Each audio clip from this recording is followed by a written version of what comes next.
Hello, everyone, and welcome to my channel. Thanks for tuning in. This is an educational channel. You could take your chances and like, share, subscribe, comment, and contribute on the basis of that, or you can wait for a stimulating video that you can do it at the end. But hopefully the end is takes as long as I want it to, but having some major computer problems, and so this is going to be done on a MacGyver-like basis, just rigging it up, hoping that the loose ends don't fall apart here. But this is a segment that we have called Bible Decode. This is number 547. And we look into little known aspects of the Gospels and the Old Testament as well. But we have been focusing primarily on the New Testament. And in particular, we've been highlighting the Roman origins hypothesis for the New Testament. That is, that the true authors of the New Testament were the Roman Caesars of the Flavian dynasty in the late 1st century. And they did so as a psychological operation against the Jews, who the Romans had been warring, battling, fighting, and putting down for the last 125 years. And they were tired of it, and they were tired of the Jews being very high maintenance within their empire, and tired of them being their separatist, xenophobic ways, and wanted them to just get with the program and assimilate like everybody else. And so they knew the Jews were literally day by day waiting for a Messiah that was going to come and help deliver the Jews from the Romans. And so the Jews wrote a story about Jesus, a Jewish Messiah, who instead was a Prince of Peace and believed in rendering unto Caesar, walking the extra mile and turning the other cheek. And at the same time, like denigrating and being very lax with the Jewish traditions and rituals, the circumcision, the kosher food laws, the Sabbath observance, the strictures against graven images, other cleanliness laws that the Jews typically would rather die than violate. But Jesus kind of sets a precedent as, oh, it's not that big of a deal. How are we going to expand as a movement if we don't allow the Gentiles to participate? And so Jesus was really kind of a globalist in terms of, and very much of a communist as well, in terms of the way that he's being portrayed here by the Romans. And Paul is even worse. And so, that should be a red flag to you that, that's kind of weird that the Jewish Messiah would look like that, would act like that. And then in addition, this is a Jewish Messiah who was a son of God. And that was not the way the Jews did things. That would have been anathema or blasphemous for Jews. They were waiting on a human being. The idea about a son of God was very much of a pagan origin idea. All the ancient pagan myths incorporate sons of God who come down to perform miracles and healings and impart wisdom, and then get falsely accused and martyred, and then go back up to heaven. And this was the unending uh, trope or boilerplate of mythology for thousands of years. And Jesus fits right into that pagan mythology, which is another clue that it was written by the Romans. Now, we are looking at one of many books that have come out in the last 25 years to forward this Roman origins hypothesis. Now, these have not broken into the mainstream of theology. They might still be considered as conspiracy theories, but I don't really care about the labels. I just kind of look at the evidence. And to me, the evidence is very powerful. Those of you who follow the 17th letter or who consider yourselves to be a truther or a conspiracy theorist,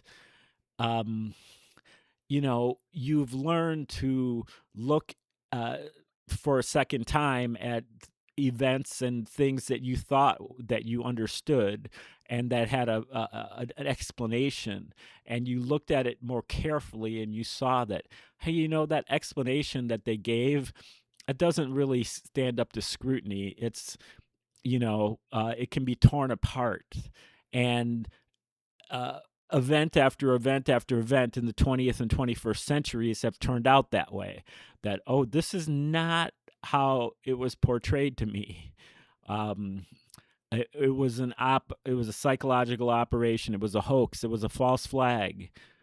And so it shouldn't be a big surprise to think that your New Testament is in that category, especially given how expert the Romans were on word games and enigmas and plays on words, codes, and mockeries, satires, and also syncretism, creating new religions, government created religions. This is certainly not the only one that the Romans did at this time. They, at least in the first century, they created at least 6 other religions that I can just think of off the top of my head. And so this is right down the alley of the MO for the Romans. This is exactly how they would have done it had they done it. And then you also look at, what Jesus says is, judge the tree by the fruit. And what is the fruit of this? The fruit of this is that you have a Jewish Messiah who does exactly what the Romans want him to do, and Paul as well. And so, I'm not asking anybody to believe me about this, but I do believe that I'd create a prima facie case, that requires you to do some digging on your own to decide what's going on here. And the first place that you should start digging is the works of Flavius Josephus, who was a first century Jewish general in this war between the Romans and the Jews. And then he eventually was captured by General Vespasian of the Romans, and he defected to the Romans. And he said, God now favors the Romans and not the Jews, so now I'm on the Roman side.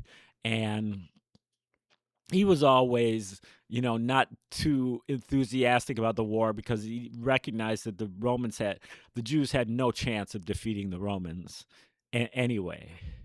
But after defecting, he was actually adopted by the Flavians. So he is now known as Flavius Josephus, a family member by adoption, as well as the court historian for the Romans, and he wrote a 7-volume history of this war called War of the Jews from 66 to 73 AD. And that he wrote, about 75 AD. And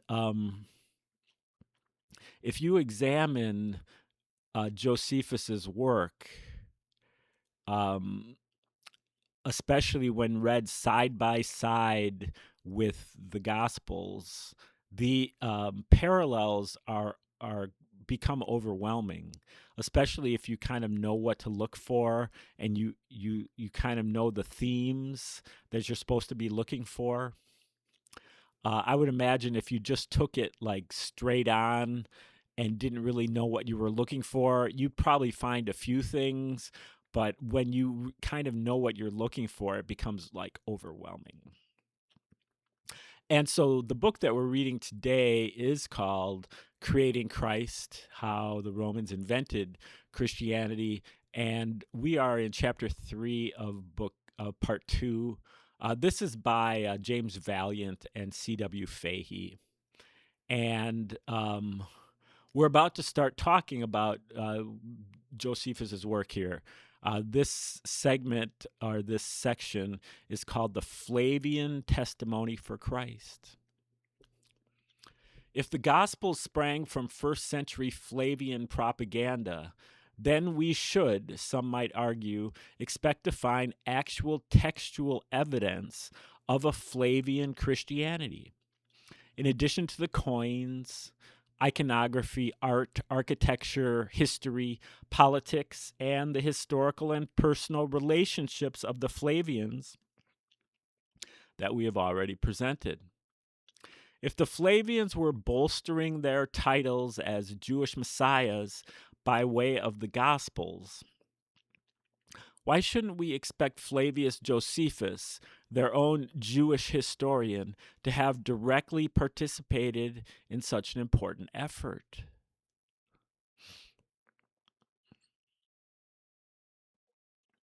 On the other hand, could a man in Josephus's profession risk alienating his wider audience by admitting to such a belief, or make any positive mention of Christianity to a first century audience without compromising his credibility as a historian?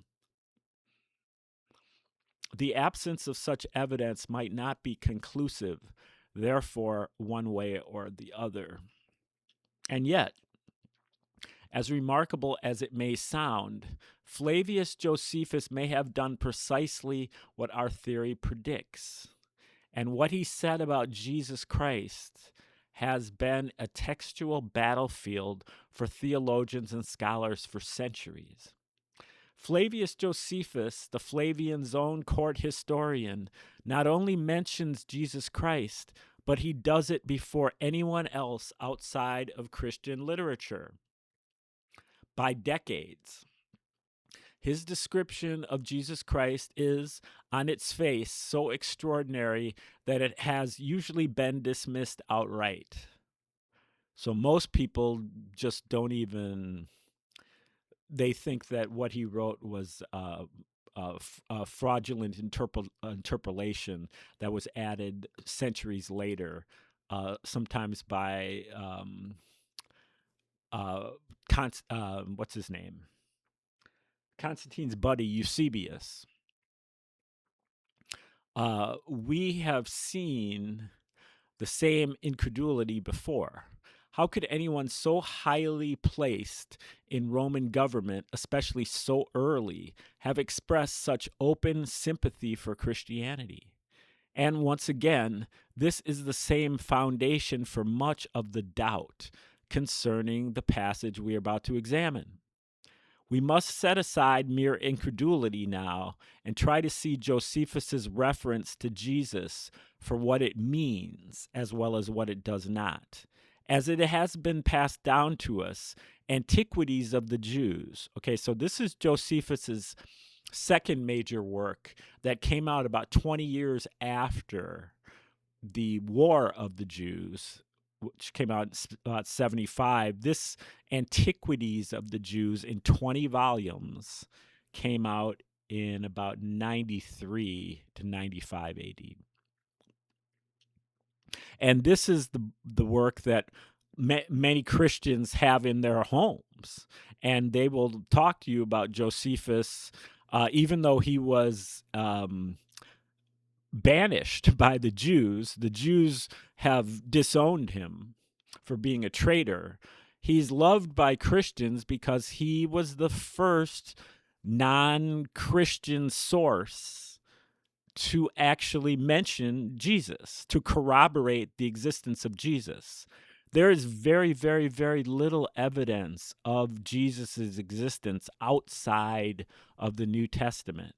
And Josephus is one of the few that fits that bill, even though his testimony is from at least 60 years after the events that transpired, but it is older than the other ones by decades.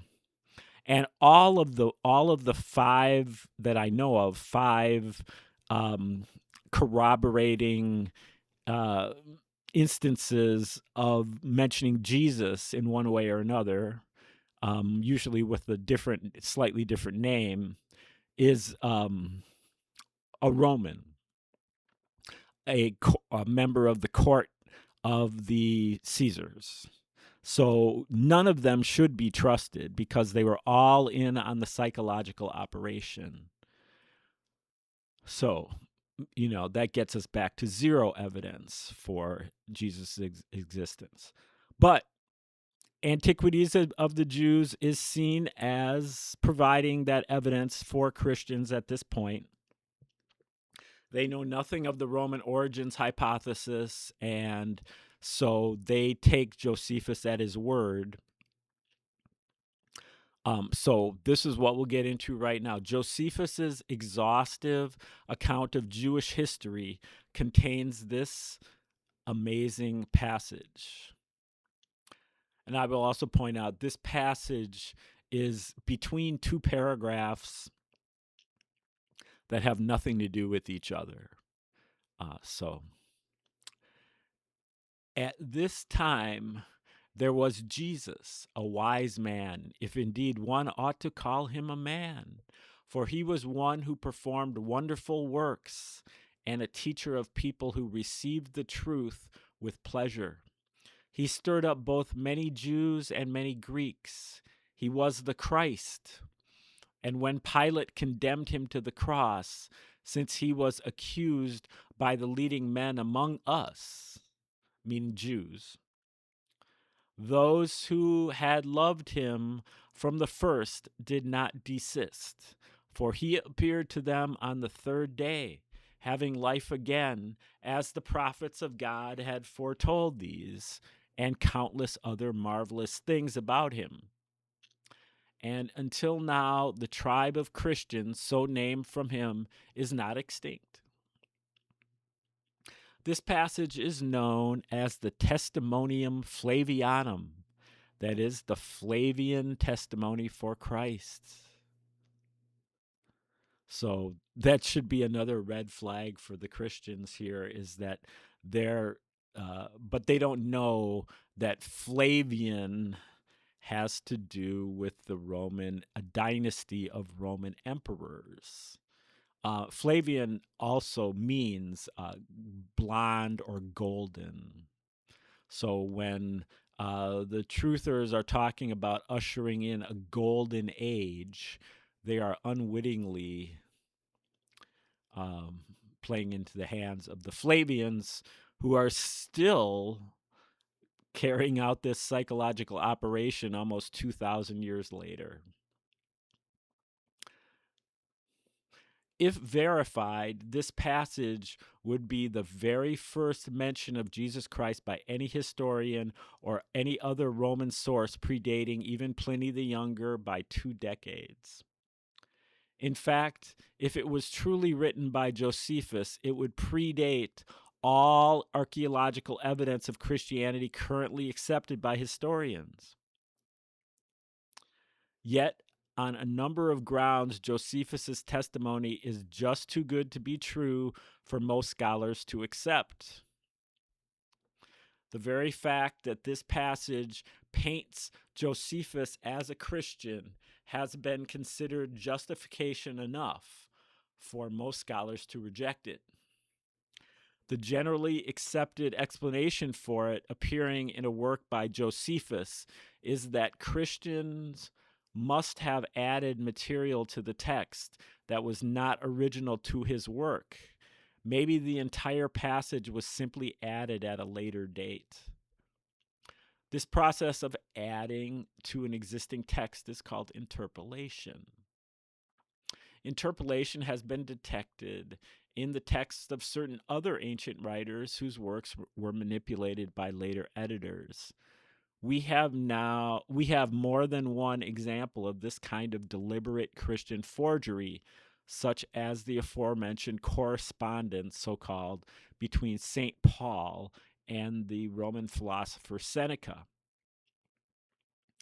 Their work may have shared similar ideas, it is true, but the letters themselves look in every other respect to have been written much later, and they have been uniformly rejected by Christian scholars for this reason.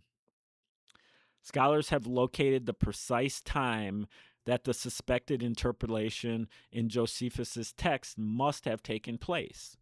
But the problem with wholly dismissing Josephus's highly positive mention of Jesus is complicated by his positive references to other characters from the New Testament, such as John the Baptist and James, the brother of Jesus, in yet a second reference to Jesus by Josephus. Here then is what Josephus says about John the Baptist. Now, some of the Jews thought that the destruction of Herod's army came from God, and that very justly as a punishment of what he did against John, that was called the Baptist.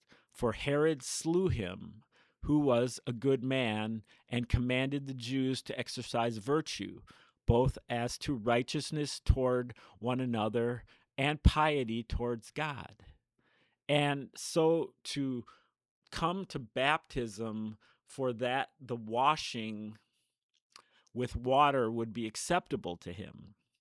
If they made use of it, not in order to the putting away for or the remission of some sins only, but for the purification of the body, supposing still that the soul was thoroughly purified beforehand by righteousness. Now, when many others came in crowds about him, for they were very greatly moved by hearing his words, Herod, who feared lest the great influence of John had over the people might put it into his power and inclination to raise a rebellion, for they seemed ready to do anything he should advise, thought it best, by putting him to death, to prevent any mischief he might cause, and not bring himself into difficulties by sparing a man who might make him repent of it, when it would be too late. Accordingly, he was sent a prisoner out of Herod's suspicious temper to Machaerus, the castle I before mentioned, and was there put to death. Now the Jews had an opinion that the destruction of this army was sent as a punishment upon Herod and a mark of God's displeasure to him. And that's the end of the quote there. This is extraordinary. As we have seen, Josephus elsewhere claimed that God himself was on the Roman side. And yet we find him expressing sympathy for John the Baptist, just the sort of innovator who stirred up trouble like the Zealots, for whom Josephus normally expresses contempt. King Herod Antipas is said to have feared just such trouble might be instigated by the Baptist. Yet, far from criticizing him, Josephus only reports that the people believe John's execution deserves divine punishment. Given his declarations that the Jewish rebellion was doomed from the start, Josephus shows an unusual sympathy for a messianic prophet who is suspected of inciting rebellion. He is an employee of the Flavians, and yet he is expressing the same kind of sympathy Christ exhibits for this biblical figure. Josephus also positively reports that John preached a version of the so-called love commandments, which were advocated by Jesus and regarded in earlier Jewish thought as the apex or summary of the law. Josephus shares with the Baptist and with Jesus the belief that loving God and loving one's neighbor comprise the essence of morality. And John the Baptist is not the only New Testament figure that Josephus admires. He also mentions James the Just, referring to him as the brother of Jesus in an equally positive way. Once more, we find him defending a messianic ideologue rather than the authority figures opposing him. Here's the quote. Ananus took the high priesthood, was a bold man in his temper and very insolent. He was also of the sect of the Sadducees, who are very rigid in judging offenders above all the rest of the Jews, as we have already observed. When therefore Ananus was of this disposition, he thought he had now a proper opportunity. Festus was now dead, and Albinus was but upon the road. So he assembled the Sanhedrin of judges and brought before them the brother of Jesus, who was called Christ, whose name was James, and some others. And when he had formed an accusation against them as breakers of the law, he delivered them to be stoned. But as for those who seemed the most equitable of the citizens, and such as were the most uneasy at the breach of the laws, they disliked what was done. They also sent to the king, desiring him to send to Ananus, that he should act so no more. For that what he had already done was not to be justified. Nay, some of them went also to meet Albinus, as he was on his journey from Alexandria, and informed him that it was not lawful for Ananus to assemble a Sanhedrin without his consent. Whereupon Albinus complied with what they had said, and wrote in anger to Ananus, and threatened that he would bring him to punishment for what he had done. On which King Agrippa took the high priesthood from him when he had ruled but 3 months, and made Jesus, this is a different Jesus, made Jesus the son of Damnius, high priest. Innovators to whom Josephus is typically hostile are here once again depicted approvingly. True, there is no Roman governor requiring exoneration, and the Roman governor's imminent arrival soon spells trouble for the high priest who killed James. Still, Josephus here is representing a messianic idealist as an innocent victim. To properly analyze these controversial passages requires us to explore a few technical arguments in order to understand the scholarly debate that has raged over what might be the very first historical evidence of Jesus outside the New Testament itself. One common Christian objection to the Testimonium Flavianum is that a true Christian would have faced persecution and death rather than admit that any man other than Jesus was the Messiah. Since Josephus claimed Vespasian was the Messiah, he could not be a Christian, according to this argument. Our theory answers this objection, of course, indeed, by the conventional understanding.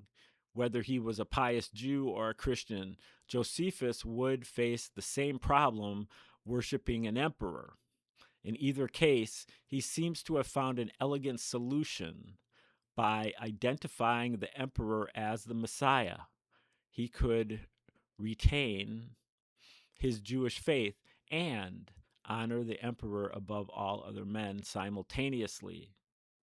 He could worship the emperor as divine, but only if he shared the distinctly un-Jewish Christian idea that the Messiah could also be divine. Like a pagan man god or a Roman emperor living in the flesh on earth, like Caesar or like Christ. Some scholars argue that Josephus proclaimed Vespasian the Messiah in order to justify his betrayal of the Jewish cause and to justify the treachery of many other Jews who assisted Rome in the war. This is certainly true, but it does not preclude Jewish messianic claims actually being part of the new imperial cult that Josephus would probably have been enlisted to help develop for the Flavians after the war. Could a pious Christian have ever served a Roman emperor? What if the Roman emperor was the second coming of Jesus Christ? Which is the case with Titus, General Titus of the Romans, who eventually becomes emperor. He is the person responsible for the destruction of the temple in Jerusalem in 70 AD. And that event was predicted or prophesied by Jesus himself in the Gospels. I believe it's Luke 21:43 or something. And it's also in, I think it's in all the synoptic Gospels. So it's also in Matthew and Mark. And Jesus says, this is the marker of my second coming, the destruction of Jerusalem. So Titus is written into the War of the Jews by Josephus as the second coming of Jesus, and was accepted as such for thousands of years until fairly recently. Maybe not accepted by everyone, but at least that was kind of a popular opinion. Roman emperors themselves would become pious Christians in time, of course, and pious Christians would become Roman emperors. Another argument against the passage's authenticity. If Josephus actually was Christian, how could he advertise it like this without fear of prosecution by his Roman patrons? How could he write anything like the Testimonium Flavianum under the watchful eye of the emperor while on his payroll? Again, we can readily see the answer to this objection, too. Perhaps the most common objection of all to the authenticity of the Testimonium, however, insists that Josephus is simply too highly connected with Roman authorities to credibly have any sort of sympathy with Christianity during this nascent stage in Christian history. And again, a Flavian provenance for the Gospels and a Roman hand behind most of the rest of the New Testament answers this objection easily and with no conflict or contradiction. If the Gospels were part of the Flavian imperial cult's propaganda effort to establish their claims as authentic Jewish messiahs after the conquest of Judea, and their mission was to reform Judaism into something manageable by the Roman state, then, of course, this controversial passage would have enjoyed official sanction. It would follow that Josephus's attributed works were themselves important and foundational elements of this imperial project. Okay, I think we're going to stop right there um, and take over tomorrow when we come back. Thanks for tuning in. Like, share, subscribe, comment, contribute, and come back tomorrow for another episode of Bible Decode. Barring any more snafus with my computer and my internet. But hopefully I'll work through them. Thanks for tuning in today, and have a great day.